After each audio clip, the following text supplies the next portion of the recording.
Walls of Palmyra. The walls of Palmyra are a series of protective fortifications that provide customs barrier as well as protection for Palmyra from invaders and Bedouins. The development process of the walls can be separated into three stages. The first dates to the 1st century AD, and the second dates to the reign of the Roman Emperor Aurelian in the 3rd century.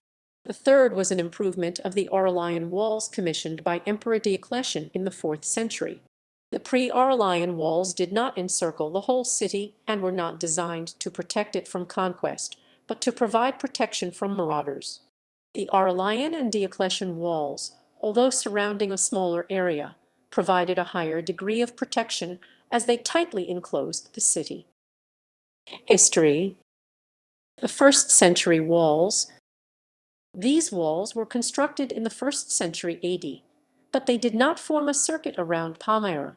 They did not include protective towers and not only surrounded the residential areas, but also the gardens of the oasis which allowed Palmyra to exist.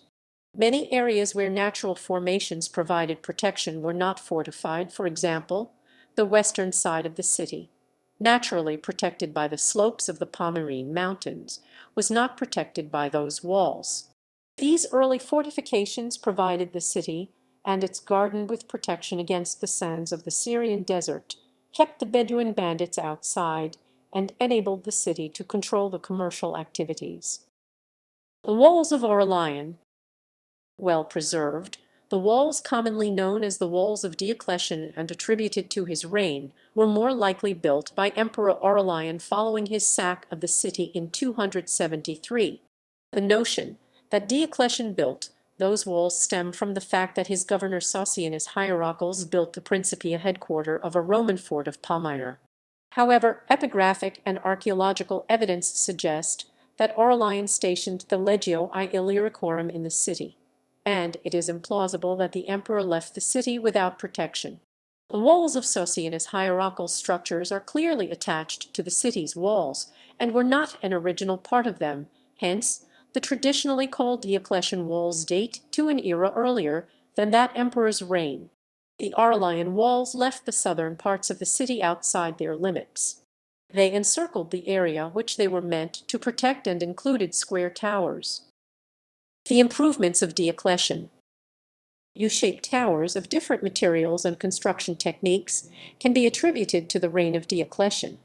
Earlier 20th century historians, such as Henry Seyrig and Denis van Berchem, attributed those towers to the reign of Emperor Justinian in the 6th century, based on the writings of the historian Procopius, who stated that Justinian strengthened the city's defenses. However, the majority of other Roman U-shaped towers in the region date to the 4th century. Comparative analysis of the Palmyrene U-shaped towers and similar structures from the region that are firmly dated to the 4th century suggests strongly that those defenses are the work of Diocletian rather than Justinian. The statement of Procopius might be an exaggeration. This does not mean that Justinian did not restore the city's walls, but it does not indicate the construction of new ramparts.